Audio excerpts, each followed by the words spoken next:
క్రీస్తు కొరకు జీవించడం అంటే సువార్త చెప్పడమే కాదు, క్రీస్తు కొరకు జీవించడం అంటే కేవలం చర్చ్కొచ్చి వెళ్ళిపోవడమే కాదు, క్రీస్తు కొరకు జీవించడం అంటే అక్కర్లేని విషయాలు కూడా మీదేసుకుని ముఖం మీద ఉమ్మేయించుకోవడమే. చెప్పండి, క్రీస్తు కోసం బతుకు.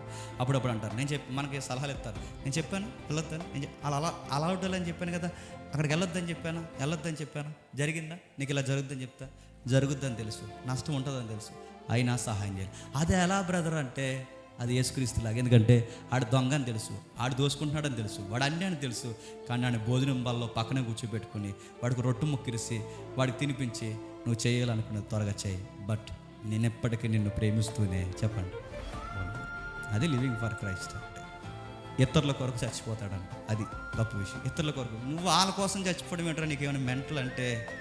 లివింగ్ ఫర్ క్రైస్ట్ అంటే ఏమనుకుంటున్నావు?